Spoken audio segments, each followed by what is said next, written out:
Nativa nos conecta.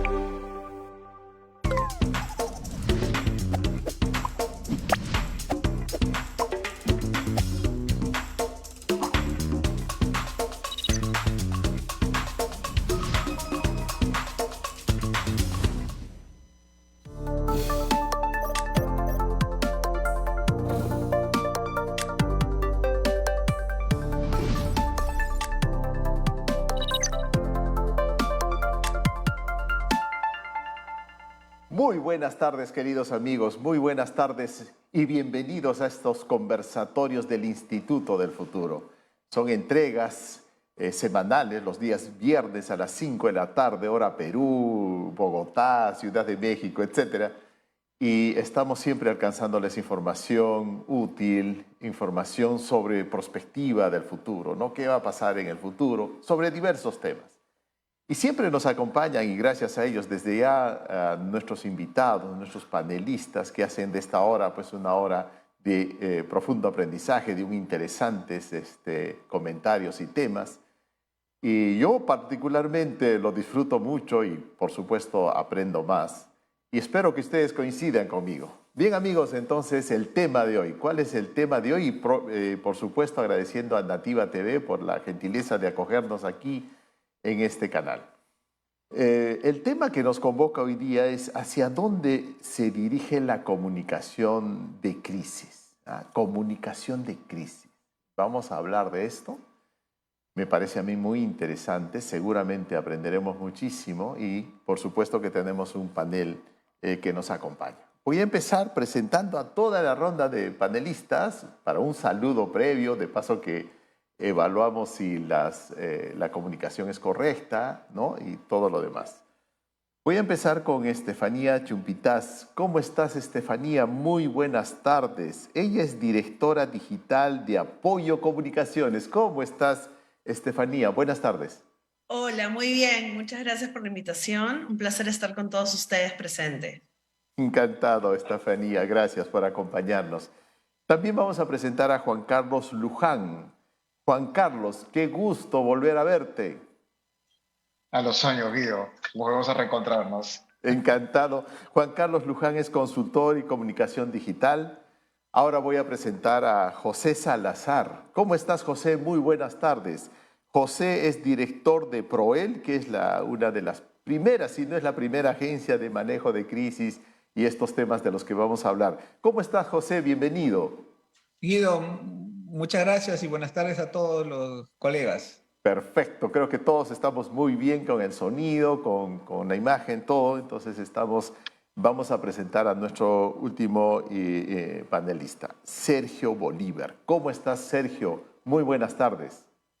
Buenas tardes, Guido. Encantado de conocerte, encantado de conocerlos a todos ustedes y compartir con este panel hablar sobre el futuro. Perfecto. Sergio es director general de Andina Consultando. Andina Consultando. Bienvenidos a todos ustedes, bienvenidos queridos amigos a esta nueva edición de los conversatorios del Instituto del Futuro. Nuestro tema hoy día, la comunicación de crisis. ¿Hacia dónde se dirige? ¿Cómo será el manejo de esta situación, de estos acontecimientos, por supuesto, inesperados que les pasa a las personas y a las empresas y a las organizaciones? Vamos a empezar con Estefanía Chumpitaz. Estefanía, por favor, ¿qué nos podrías, a modo de introducirnos al tema, podrías decir en qué consiste estos temas de crisis, de manejo de crisis, de gestión de crisis, de reputación? En fin, por favor, ilústranos. Buenísimo, Guido. Bueno, primero es clave como empresa, organización o líderes tener una buena reputación, ¿no? Y la buena reputación se construye en base a la verdad, en base a la comunicación cercana con el público y también con la inmediatez de la información. Del lado estratégico es clave considerar también tener un comité de crisis y un flujo para agilizar o tomar decisiones. Yo les hablaba de construir esta reputación. ¿Por qué es clave construir esta reputación? Porque esta reputación va a generar una posible barrera en caso de tengamos una crisis, ¿no? La crisis se puede desatar, en verdad, en cualquier momento. Pueden ser diferentes temas, ¿no? Puede ser desde el ámbito social, nacional, coyuntural, y también es clave tener una revisión constante de los canales, no solo digitales, sino también de los medios, ¿no? Tenemos que ser bastante sensibles al momento de comunicar y saber cuál es el tiempo adecuado, ¿no? Entonces, una de las cosas claves es tener buena reputación, ¿no? Construirla a partir no solo desde la página corporativa o desde los medios escritos digitales, cómo comunicamos hacia la externa, sino también cuál es esta vocería o esta reputación que tienen los líderes y colaboradores, ¿no? Para armar esta barrera de protección. Segundo, tener, ¿no?, una comunicación constante, veraz, cercana y rápida. Eso va a hacer que siempre cuando se activa una crisis, la crisis se pueda escalar, ¿no? La podamos controlar. Y clave, estar en una constante prevención. Esta prevención está asociada en una escucha, ¿no?, digital, o también una escucha de medios, ¿no? Hay herramientas claves como Brandwatch, Spike, Supermetrics en el caso de las páginas de redes sociales, que nos permite estar constantemente viendo qué hablan en Twitter sobre nosotros o sobre temas relacionados, ¿no?, a nuestro sector. ¿Qué habla también la competencia? Porque es clave saber qué están haciendo las empresas de la competencia. Y finalmente también sobre qué hablan nuestros líderes. Gracias, Estefanía. Estamos muy contentos con esta introducción. Me quedó mucho más claro y espero que a nuestros televidentes también coincidan conmigo en que ya tenemos un concepto de qué estamos hablando, ¿no? La crisis, esta situación inesperada que por alguna eventualidad, lo que fuera, se produce. Y ahora voy a preguntarle a Juan Carlos, ¿cuándo uno puede decir esta ya es una crisis? Y podrías ayudarnos a diferenciar, porque me imagino que no solo es en las organizaciones estos problemas, sino también las personas, ¿no? Los individuos, podemos tener una crisis de reputación, de nuestro prestigio o lo que fuera. ¿Y cómo se maneja y desde cuándo uno puede decir esto es una crisis ya? Bueno, en realidad depende mucho del tipo de organización, ¿no? Por un lado tenemos empresas, ¿no?, que pueden vender productos o servicios, y al otro lado tenemos entidades públicas. Todos sabemos que hoy en día no hay entidad pública que no tenga presencia, por ejemplo, en redes sociales o que tenga presencia a través de una página web, e incluso prescinde muchas veces de las notas de prensa, mandándolas a medios, como era lo habitual. A unas entidades públicas no lo hacen por diversas razones, otras sí buscan hacerlo. Entonces, digamos que hay varios flancos o frentes en los cuales fluyen los mensajes y, como lo mencionaba Estefanía, en realidad el hecho de que necesitemos monitorear información, no solamente en redes sociales, sino también en el caso de medios de comunicación, pues nos obliga a estar en permanente escucha, lo que llamamos la famosa escucha activa. Pues bien, las crisis aparecen de manera inesperada por factores tanto internos como externos. ¿Cuándo podemos decir que esto es una crisis?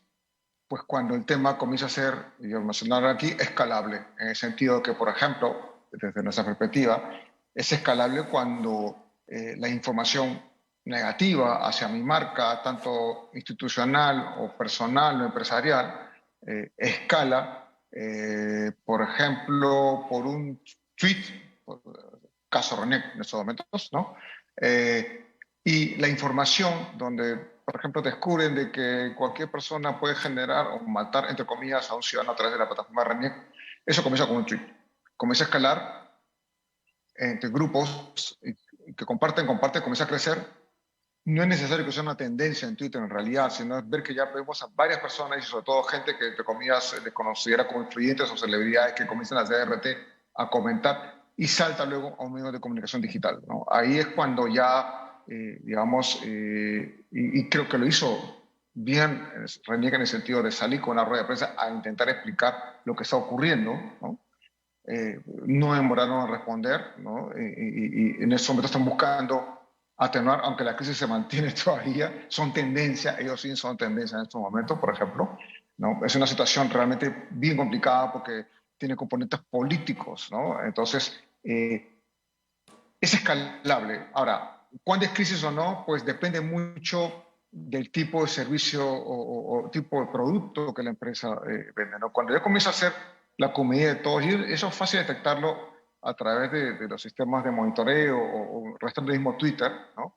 Pues permite ya tomar rápidamente lo que llamamos activar el plan de comunicación, ¿no? Ante situaciones de crisis, ¿no? Que hay una serie de protocolos que seguro algunos colegas nos van a explicar, pero en ese sentido, pues depende mucho del rubro o la actividad a la cual se dedica la organización para poder, digamos, considerarlo como crisis, porque se han dado casos, yo lo he visto de cerca en el Estado, que demoran horas y horas y horas para responder y la crisis evolucionó y pasó ya a la prensa. Y ahí la cosa es más complicada y tienen que recurrir, por ejemplo, a los famosos comunicados, a unos casos, comunicados que además en algunos casos están direccionados al medio que da la información negativa, más no a la cuenta donde se está ventilando el tema, ¿no? En este caso puede ser Facebook, Twitter, donde están cuestionando la acción en sí. Entonces es ahí donde se identifica la estrategia. ¿Lo hacemos público masivamente o vamos solamente al medio para que el medio luego lea mi comunicado en pantalla? ¿No? Son situaciones que se van dando. Pero depende mucho del tipo de organización y los mensajes que generen, ¿no? Correcto, muchas gracias Juan Carlos. Ahora hablamos con José Salazar, director de Proel. José, qué gusto nuevamente. Estamos hablando de algunas, ya han salido algunos términos acá, tendencia, escalable, viral, en fin. Y esto me imagino que sucede, y ustedes que tienen tanto tiempo trabajando esto, han sido casi prácticamente una de las primeras agencias trabajando estos temas, me imagino que la presencia de las redes sociales, esta inmediatez, esta forma de comunicarse, esta forma de que con un clic, con un tweet, con un compartir, puedas llegar a mucha gente. Y además hay influencers y hay gente que tiene miles, cientos de miles de seguidores, algunos hasta millones, hace la cosa mucho más complicada. Cuéntanos un poco esto de la historia de las crisis y qué está pasando, mi querido José. Con mucho gusto, Guido. Y además de todo lo que tú has mencionado, este tema de la fake news, ¿no? Que hoy día son los principales enemigos de cualquier organización porque circula información falsa que definitivamente hiere la reputación de cualquier organización, ¿no? Mira, yo te diría que he visto cambios respecto a los orígenes de la crisis. Antiguamente nosotros teníamos crisis, lo que se conocían las crisis operativas, ¿no? ¿Qué era una crisis operativa? De repente una empresa pues, sufría un incendio, una inundación, un cortocircuito, se le caía el sistema, ¿no? La planta se paraba y eso obviamente generaba una crisis porque esta empresa tenía que dar un servicio, tenía que dar un producto, ¿no? Hoy día, sin embargo, la tendencia va más por lo que nosotros conocemos como los riesgos reputacionales. ¿Ya? ¿Y qué quiero decir con esto? Que ya los riesgos ya no son causados, si quieres, por temas operativos de la empresa, sino por las personas que están conviviendo en una empresa. Un ejecutivo que maltrata a un empleado, un ejecutivo que discrimina a un cliente, ¿no? Hay una sensibilidad social muy a flor de piel en estos momentos que no va a perdonar a ninguna empresa cuyo ejecutivo, cuyo trabajador, no necesariamente va a ser un ejecutivo, un trabajador o trabajadora cometa algún desliz respecto a uno de estos temas, ¿no? Igualdad de género, por supuesto, acoso sexual, ¿no? Para no hablar de corrupción o temas de cuello blanco, ¿no? Entonces, todos estos riesgos reputacionales que obviamente afectan directamente a la empresa son aquellos que están activando hoy día la crisis en las empresas, ¿no? Y adicionalmente, ya dije que uno de los grandes enemigos de las empresas es la fake news. El otro gran enemigo es la falta de preparación, ¿no? Yo siempre le digo a mis clientes que cuando están en crisis, bueno, obviamente si me llaman, yo encantado de apoyar, ¿no? Pero yo les digo, llámame para prevenir tu crisis. porque no hacemos ese esfuerzo de identificar cuáles son los riesgos internos y externos que tiene una organización para poder hacer protocolos de comunicación para cada uno de ellos. Hay que hacer protocolo de comunicación para cada uno de los riesgos. Entonces, por desidia o por sencillamente no tener una cultura de prevención, las organizaciones no se preparan. Y la mejor arma para una crisis es la prevención, ¿no? Y además la prevención no solamente es identificar el riesgo, es tener a tu vocero bien preparado. Hemos visto crisis en el Perú hace poco de voceros que salen a hablar con la prensa y lamentablemente no están preparadas para ellos y lo único que ocasionan es otra crisis de comunicación, porque no están, ¿no? Emitiendo los mensajes necesarios como para poder salir y demostrar que la empresa está gestionando adecuadamente, ¿no? Entonces yo te diría que manejar una crisis es un arte. Mira lo que te estoy diciendo, es un arte, porque tienes que saber primero identificar en qué momento está la crisis. Ocurre muchas veces que uno ve un tuit o ve un comentario crítico en unas redes sociales, o lo ignoras o sobre reaccionas, ¿no? Lo ignoras porque dices, no, esto va a pasar, ¿no? En algún momento, y no pasa. Lo que hace es viralizar el problema.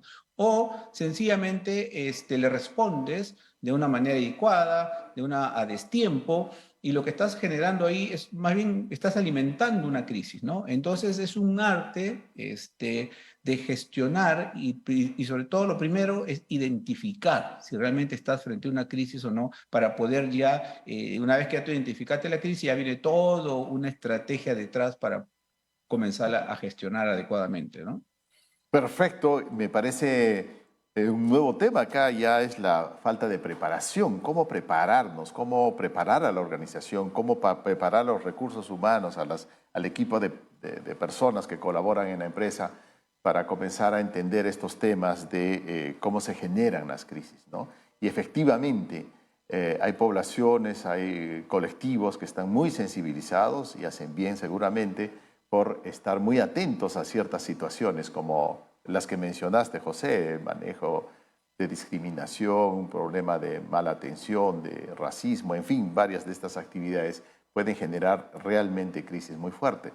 Y ahora tenemos a la mano un equipo, un celular, entonces tenemos la cámara, la filmadora, registramos rápidamente, cualquiera de las personas que está alrededor puede registrar y esto pues rápidamente se publica y prácticamente puede convertirse en algo incontrolable, ¿no es cierto? Entonces, le voy a preguntar ahora a José Bolívar. José, Sergio. ¿tú qué dirías? Imagínate que yo soy un empresario, un propietario de una empresa, lo que fuera, y te dijera, por favor, Sergio, ayúdame a cómo prepararme, qué debería hacer, dame unos consejos para el tema de manejo de crisis. ¿Qué me aconsejarías, Sergio? Bueno, Guido, lo primero que nada es, muchas cosas se han dicho en este momento, ¿no? Acerca de lo digital, acerca de cómo se maneja con colaboradores, acerca de cómo podemos desarrollar, lo cual estoy completamente de acuerdo, pero yo creo que uno de los primeros temas que hay que abordar con una empresa es hacerles recordar que la empresa es un sistema abierto. El sistema abierto implica de que la empresa está viviendo dentro de un entorno y en este momento estamos viviendo unos tiempos supremamente complicados para todos y en el que cada uno de nosotros somos parte, en el que estamos viviendo en países y no somos suficientemente conscientes de que estamos viviendo unas crisis generalizadas. Y eso es muy grave. Si vemos que la crisis es únicamente Perú, estamos con empresas transnacionales que están en este momento en el país, al igual que empresas nacionales. En América Latina, en Europa, en África, en China, en cualquier lugar del mundo tú volteas y en este momento hay una crisis. Desde la China, desde la crisis de Ucrania, de la guerra, hasta en China con los 150 millones de personas que están confinadas por el asunto del COVID y no se dan cuenta de que la asamblea del Partido Comunista es lo que siempre estuvo y es lo que está mal en forma general.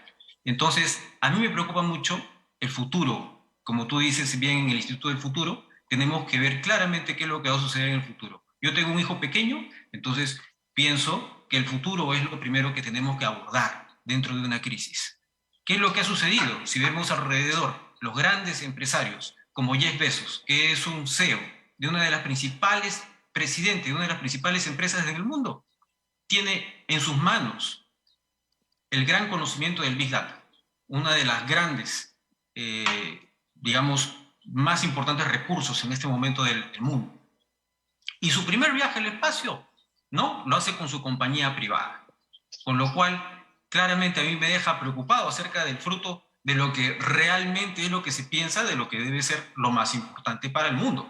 Si estábamos frente a una persona que maneja la mayor información en el mundo y se quiere ir del mundo, de este planeta, entonces miremos bien esas cosas, ¿no? La sociedad analógica ha cambiado muchísimo y en cuestión de muy poco tiempo, de décadas. Y ahora estamos en una sociedad completamente digital. Y me agrada mucho lo que han dicho antes porque estamos desconociendo y atrayendo muchas situaciones en un proceso que es completamente evolutivo, donde las crisis políticas cada vez se vuelven más grandes y trastocan el tema empresarial. Entonces, en el siglo XX tenemos que ver que existen muchos modelos sustitutivos de liderazgo.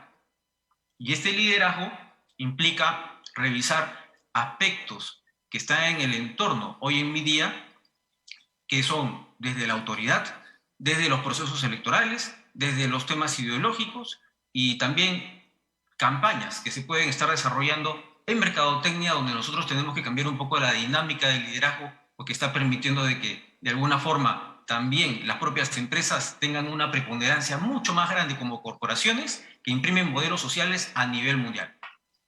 No es por de menos de que la agenda mundial está llevada por empresas enormes, ¿no? Entonces, hay que tener mucho cuidado. Y me agrada mucho lo que dijo antes José Salazar acerca de la posverdad. La primera posverdad, desde mi punto de vista, ha sido la caída del muro de Berlín. El muro de Berlín no se cayó. No es que se ha caído, no se cayó de un accidente natural, se ha derrumbado. Entonces, no es lo mismo hablar acerca de la ansia de libertad de miles de millones de personas que han vivido en Europa y han estado sometidas a la falta de la libertad por un sistema comunismo por un sistema de comunismo, por sus posiciones. Entonces, sobre la base de la moral, tenemos que hablar acerca de modelos sociales, en los que también las empresas tienen que empezar a intervenir. Entonces, tenemos que empezar a ver también que estos sistemas implican reconocer qué es el movimiento que se está desarrollando que generan los conflictos. Y las palabras bonitas, que muchas veces se venden de manera importada, no son cuestiones únicamente de acuerdo, sino que lo que tienes que empezar a tratar como tu modelo empresarial para gestionar las crisis. Oye, magnífico. Además, la comunicación, la palabra precisa, ¿no? Entre el muro no se cayó, ¿no? No se cayó, se derribó, ¿no? Es una acción humana, pero muy significativo, muy buena diferencia. Gracias, me encantó. Estefanía, ¿no? Te comento, una vez entrevistaba a un ejecutivo de un banco, de uno de los principales bancos, y abrimos las líneas, ¿no? Para que hablara el público y entra una llamada con una queja, pero era una queja, pues no había nada que hacer, no había... ¿no? Y la única redacción que se me ocurrió fue decir, la queja es un regalo, muchas gracias. Y eso ayudó pues a que se pueda... Entonces, la queja siempre ha existido, el reclamo. También dicen que las crisis son oportunidad. Algunos decimos, yo particularmente que trabajo temas de emprendimiento, le digo a los emprendedores, pero el miedo, cuando yo tengo miedo de hacer algo, le digo, me preparo más, o sea, le saco provecho al miedo, ¿no? Y algunos amigos se van al extremo y dicen, hazlo hasta que el miedo te tenga miedo, ¿no? Entonces, bueno, esa es una actitud, o sea, hay una actitud de respuesta hacia algo que puede estar afectando por lo menos parte de la reputación. Pero cuando ya hablamos de crisis, creo que es una palabra mucho más potente, más fuerte, ¿no es cierto? ¿Tú cómo nos irías recomendando y nos decía, oye, cuando pasa una de estas cosas, ¿cómo deberíamos reaccionar? Ya hemos hablado de la parte preventiva y si quieres también puedes darnos algunos consejos de cómo prevenir, cómo preparar a nuestro equipo. Pero también, si ya sucede esto, ¿qué deberíamos hacer, querida Estefanía?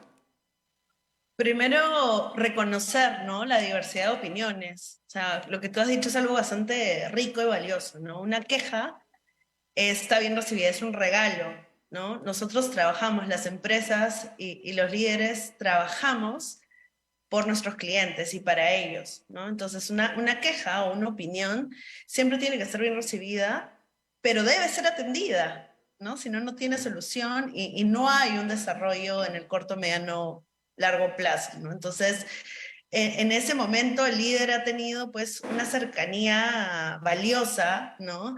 Y me imagino que este usuario, para haberlo hecho, ¿no? Dentro de tu programa, quizás previamente también lo hizo por redes sociales o por los canales de call center, ¿no?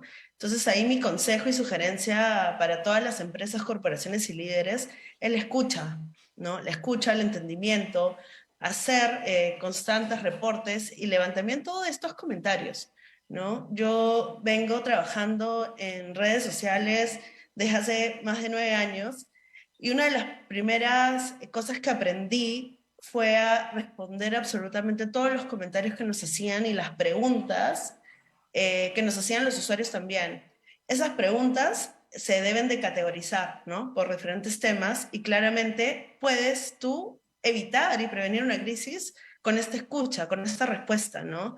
Puedes también tener una atención personalizada, escalar el caso, ¿no? Darle una atención debida, llamarlo y que ese flujo de atención también esté diseñado y centrado en este usuario. Es clave, ¿no? Fuera de la prevención de medir medios, de estar en la constante lectura de lo que pasa en el país o en el mundo, como lo han mencionado, también es clave centrarnos en nuestros usuarios, ¿no? Y por qué están fastidiados, ¿no? Fuera del alza de todos los precios y lo que vivimos y sabemos, lo que el usuario quiere es ser atendido, ser escuchado, ¿no? Y también que se le hable con la verdad, ¿no? No una verdad a medias, no una respuesta vaga, ¿no? Sino que estos canales o estas empresas o estos líderes también los atiendan y no pues les den un flujo de 1 mes o 2 meses para ser atendidos, ¿no? Entonces ahí mi consejo para cualquier líder o empresa o corporación que nos esté escuchando es que sí hagan caso, ¿no? Y tengan un valor añadido a esta comunicación que tienen mediante tweets, mediante comentarios en TikTok, en Facebook, en el mismo LinkedIn, en Instagram, es muy valioso. No podemos perder muchísimo dinero si no escuchamos a nuestros clientes. Entonces sí es clave atender esa queja, ¿no?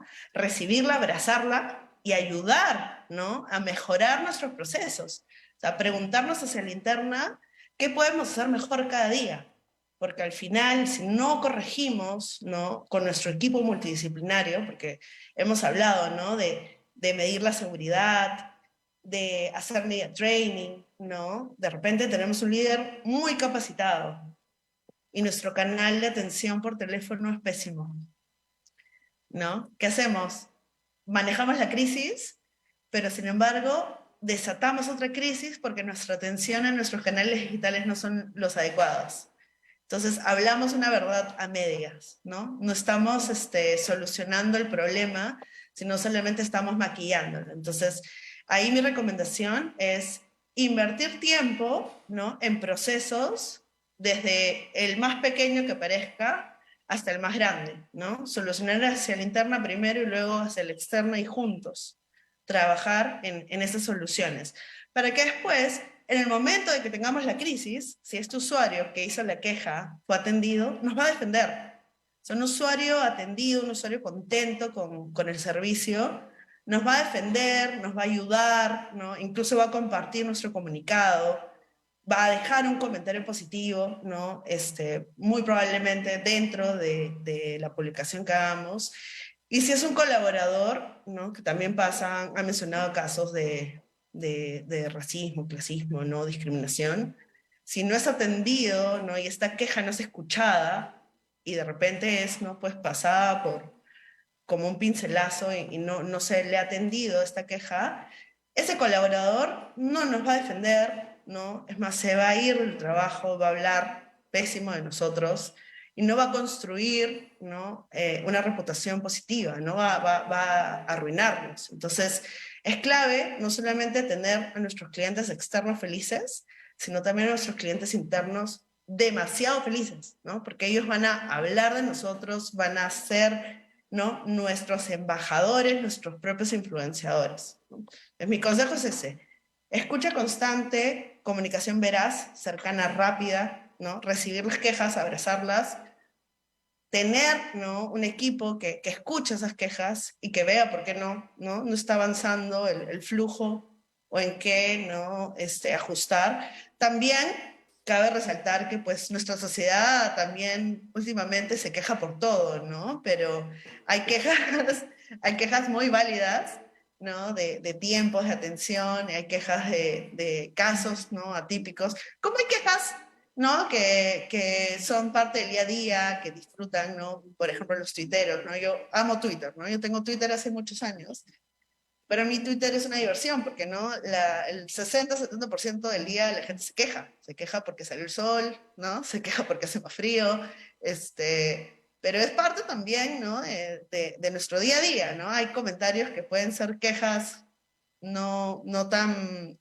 veraces, ¿no?, sino exageradas, pero también estas quejas hay que categorizarlas y conversarlas, ¿no?, en comité, elevar la atención de servicio, ¿no?, para que cuando sea el momento de comunicar y mitigar riesgos, ese colchón de quejas nos ayude, ¿no?, a salir también de la crisis, ¿no? No sé qué opinan los demás. Perfecto, Gracias. no, muchísimas gracias. Me ha encantado algunas y voy a resaltar algunas de las recomendaciones que nos da Estefanía. Una primera que me parece genial es, claro, los empresarios estamos felices cuando hay ingresos, ¿no? Cuando hay ventas. Eso nos hace muy felices. Pero para que exista ventas, pues tiene que haber clientes felices, ¿no? Si no hay clientes felices, pues no regresan al negocio. Y ojalá que regresen con alguien más, ¿no? Pero para que los clientes estén felices tienen que haber pues servicios y procesos buenos, ¿no? Y para que existan servicios y procesos buenos tiene que existir colaboradores felices. Entonces, colaboradores felices hacen un buen servicio y un buen servicio hace un cliente feliz y un cliente feliz nos hace a los empresarios felices. Todo parece estar en la base. Yo concuerdo contigo magníficamente esto. Ahora, la queja, pues ahora las personas se quejan efectivamente. Y acabo de enterarme que hubo una estrategia de una de estas cafeterías que tienen una cadena ya a nivel mundial, que tenía un problema de que había en horas punta, en las horas de la mañana, cuando todos nos queremos tomar un café, había unas colas muy grandes en una zona de Nueva York. Entonces decide que tiene que eliminar a algunos clientes. Algunos clientes no quieren que sean sus clientes y eran aquellos que venían solamente por el café que costaba menos de $2. No sé exactamente el precio, pero imaginemos $2. Entonces se hacían las colas, pero había clientes que consumían más de $2, que era el cliente que le interesaba a esta cafetería. Entonces lo que hicieron fue subir el precio a $2.10 el café. Entonces te imaginas, antes se alcanzaban sus $2 y hasta el cambio lo dejaban para la cafetería. Pero ahora eran $2 más 10 centavos. Entonces a algunos ya les daba y les molestaba esto y dejaron de ser clientes. Entonces así se reduce y tienes menos clientes a esas horas y tienes clientes que sí consumen mucho más de los $2, ¿no? Entonces, fíjense cómo de manera imaginativa va resolviendo situaciones cuando estás muy atento y efectivamente, no solo en estos temas, sino uno que yo trabajo, que es la innovación, el 74% de las innovaciones vienen de los colaboradores. Otro porcentaje que llega al 10 y algo por ciento viene de los clientes, ¿no? Entonces, efectivamente, cómo los colaboradores terminan siendo claves en nuestras organizaciones. Nuestro cliente interno termina siendo clave en estas organizaciones. Gracias, Stephanie. Entonces, ahora voy a conversar con Juan Carlos, ¿no?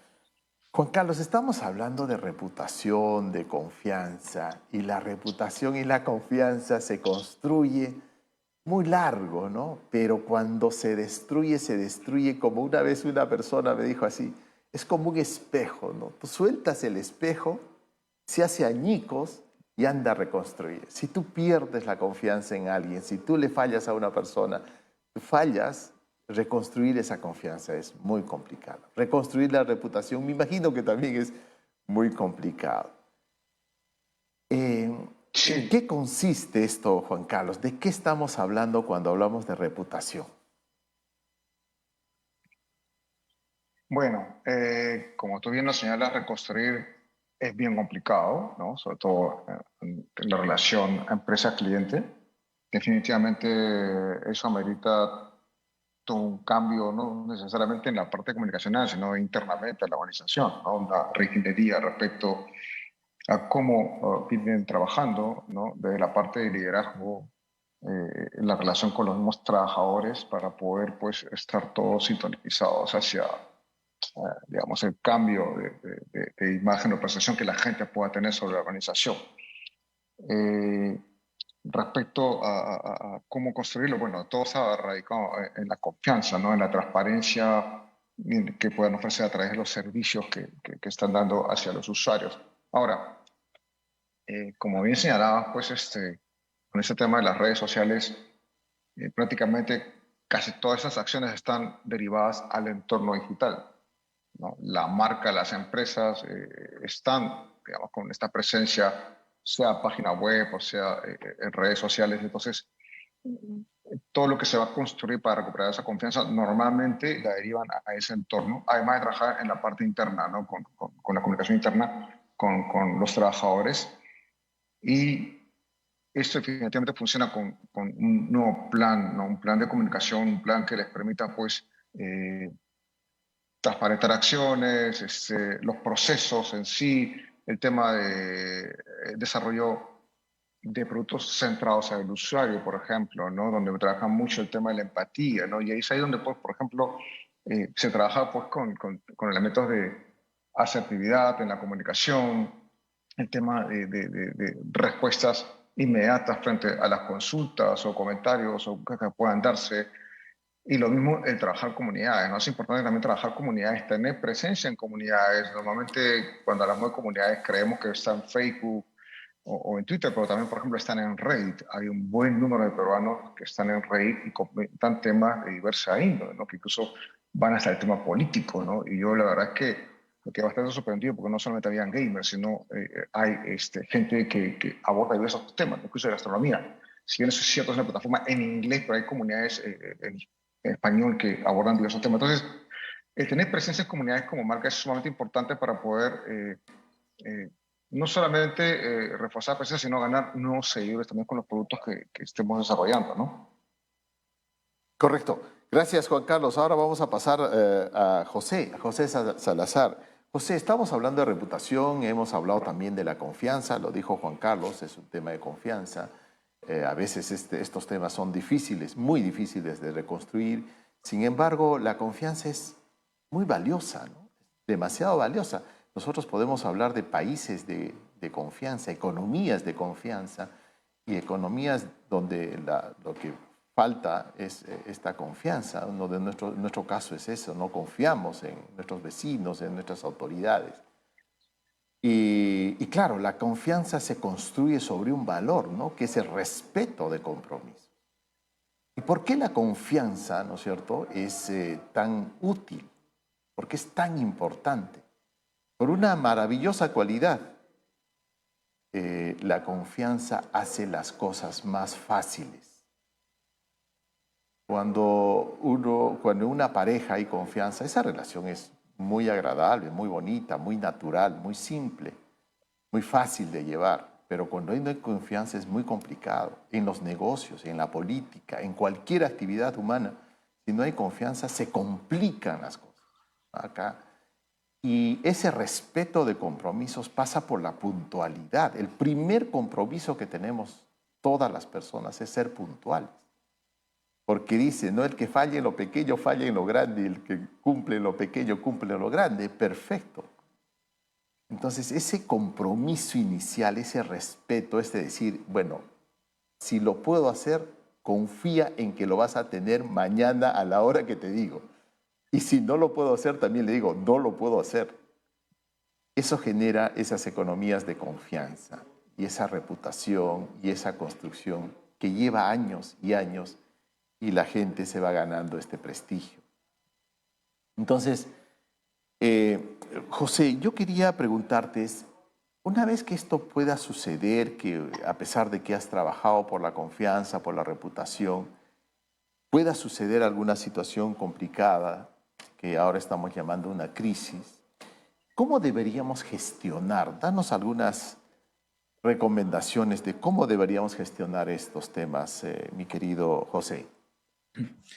Bueno, mira, ahora que hablas de la confianza, al igual que la reputación, son los dos pilares grandes que tiene una empresa y que tiene que cultivarlos, porque bien cultivados te van a servir como colchón para que cuando llegue la crisis esta no pueda golpearte del todo, sino que pueda servir como un, ¿no? como un amortiguador, ¿no? La reputación es como una alcancía.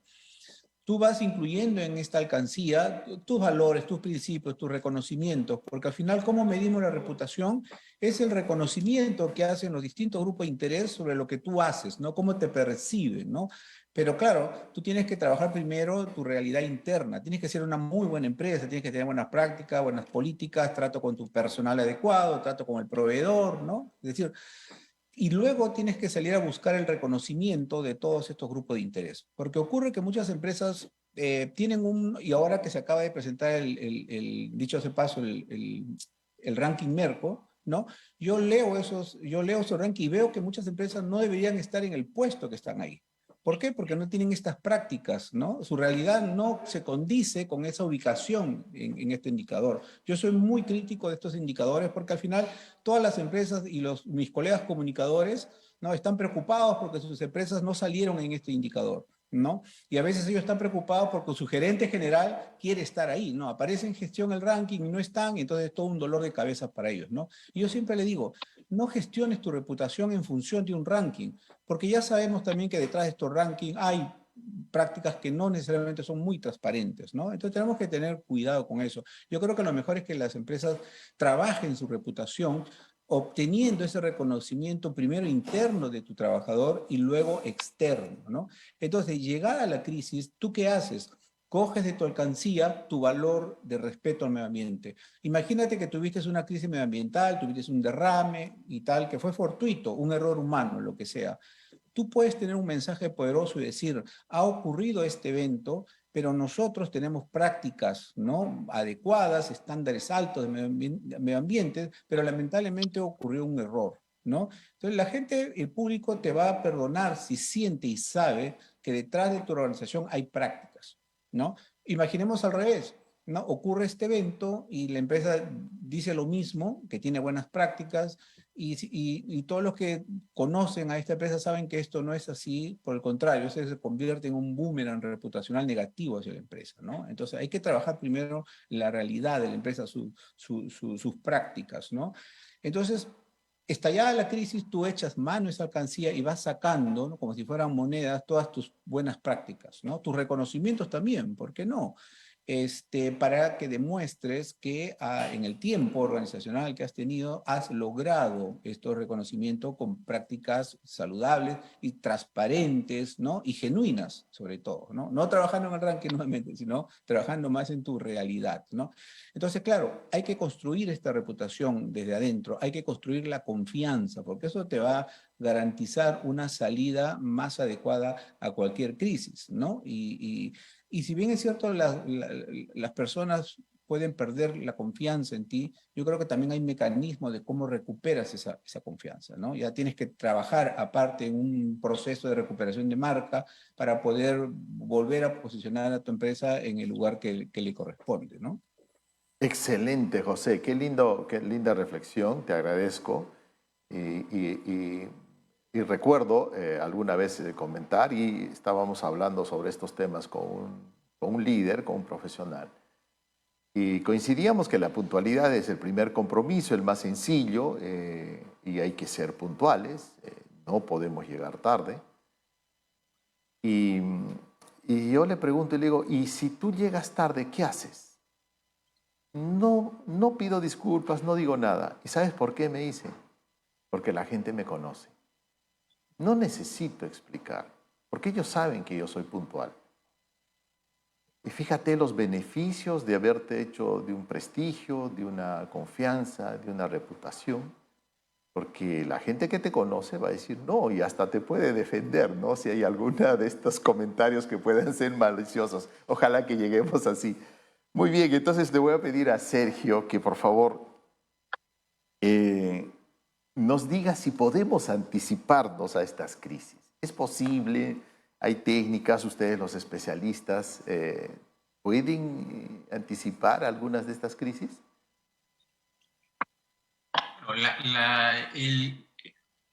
Digamos, el gran paradigma de las crisis es que el objetivo principal es de la crisis tratar de conseguir lo más rápido posible, con mayor celeridad, la solución, ¿no? En el máximo tiempo, con las variables, profundidades, mapas de previsiones, todo lo que tenga que ver con resolver cuanto antes y poder salir del infierno en el cual uno se ha metido. Eso es un tema clave. Hemos escuchado algunos aspectos que pueden llevarte a entender de que la comunicación estratégica es relevante. Y cada empresa además tiene el entendimiento de sus propios conceptos que perciben, como dijo, que me parece, José se llama, creo, está hablando acerca de lo que entienden como ¿qué puede ayudarte a anticipar crisis? Ah, tengo un buen ranking, tengo un buen perfil. Me entienden como que soy algo que voy a poder llevar algo mucho más atractivo al mercado. Creemos que ya nos hemos saneado, estamos ahora sí innovando, ¿no?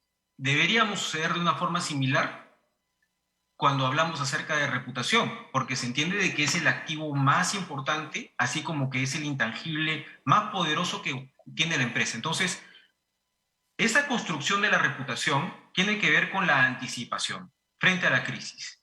Y te explico en palabras sencillas. La comunicación estratégica como herramienta es un concepto común y las empresas en el Perú y en cualquier parte del mundo están emitiendo una identidad constantemente, sea en redes sociales, sea a través de los medios de comunicación, sea por el rumor o por los propios colaboradores, tienen una percepción acerca de la propia empresa y ese precepto es clave para entender la comunicación como una herramienta, porque la entidad responde a cómo nos están viendo las empresas.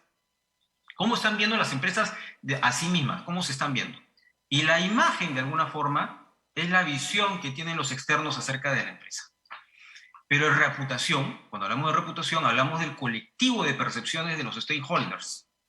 Tenemos que empezar a asociar marcas, nuestras marcas, ¿no? Nuestra marca como empresa, acerca de cómo usamos, cómo nos vestimos, cómo nos estamos regulando, cómo nos están percibiendo, para ver cómo nos llevamos entre nosotros mismos. Las creencias comunes de nuestros colaboradores, cómo se percibe una buena empresa.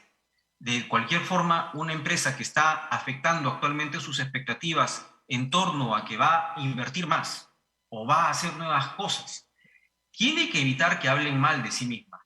De otra forma no va a poder existir. Entonces, muchas veces los periodistas, como es normal, te ponen el micro, ¿no? Y va a contar lo que está sucediendo. El periodista cumple su rol y suele suceder. Es lo normal, es lo regular. La empresa deja que se cumpla en teoría lo que sucede, lo que tienes que hacer para que la agenda se desarrolle. Me preocupo por dotarles de información y sabemos que va a suceder algo que va a tener que llevarse a cabo, que es la reputación. Pero nosotros queremos ocupar un lugar en la mente de nuestros públicos. Entonces, ¿qué perfil queremos tener? Un perfil bueno, un perfil bajo, un perfil malo. Si nos enfocamos en que tengo un perfil malo y me dices, yo no estoy en Merco, entonces, ¿por qué no estoy en Merco?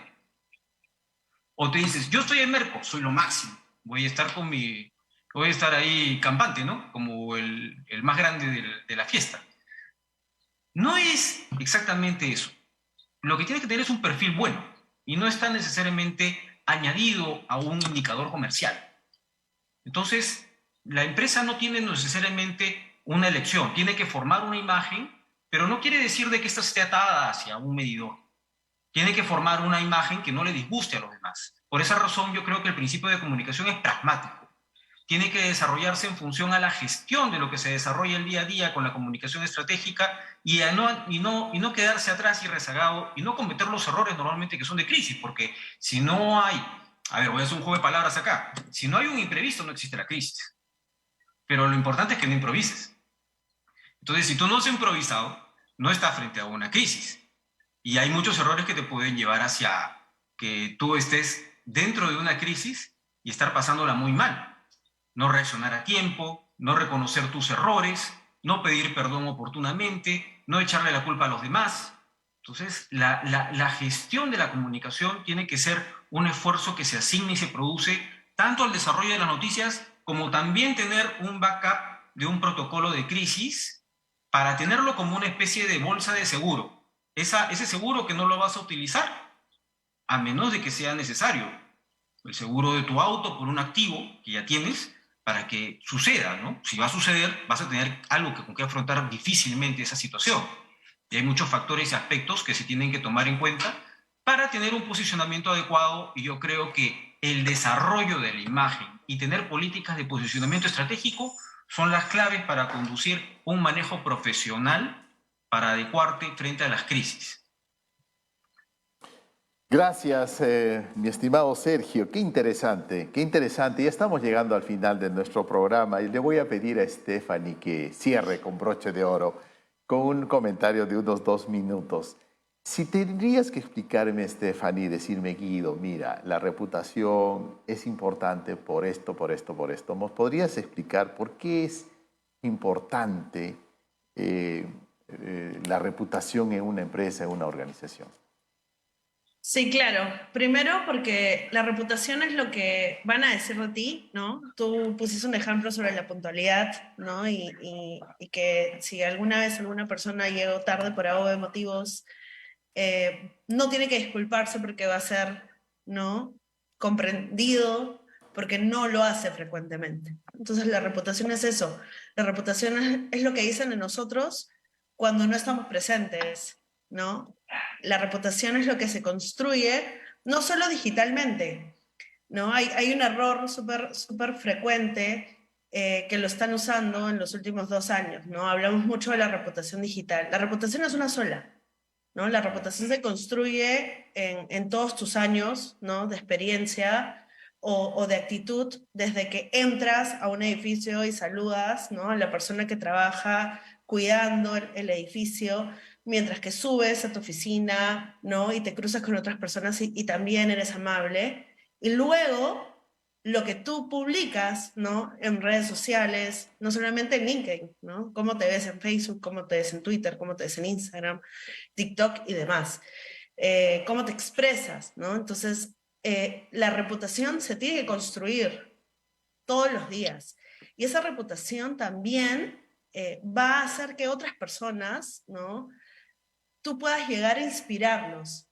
Desde tu rol de líder, desde tu rol de colaborador, tú puedes inspirar, ¿no?, al CEO de la empresa, como también a otros colaboradores, a ser mejor cada día y también construir esa reputación y hacer, pues, que no caigamos, ¿no?, en hechos de corrupción, ¿no?, que es tan común en nuestro país, y que también aprendamos que esta reputación va a estar siempre firme, ¿no? Que no va a haber, pues, ocasión de error, ¿no? Y yo sí quiero dejar para las futuras generaciones, sobre todo, que hoy están aprendiendo, ¿no?, están escuchándonos y que están, ¿no?, con muchas preguntas probablemente de qué hacer o qué no hacer en redes sociales, ¿no?, o en la vida misma. Construyen esa reputación, ¿no?, desde su rol de estudiantes o primeros trabajos que tengan, y manténganse activos, ¿no? Porque también construyendo esa reputación o esa vocería digital, ustedes pueden tener una voz. Hoy hemos hablado de que es tan rápido, ¿no?, comentar con un celular, es tan rápido documentar y hacer videos.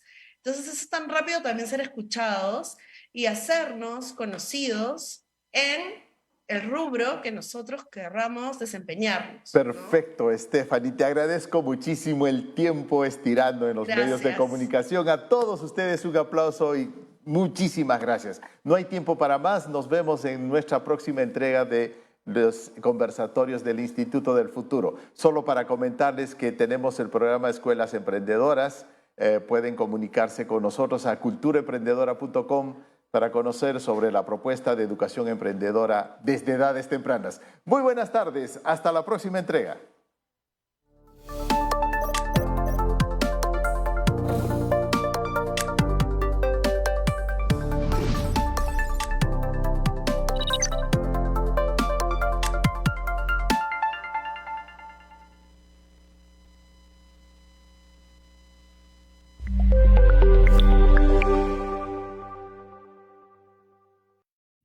cansado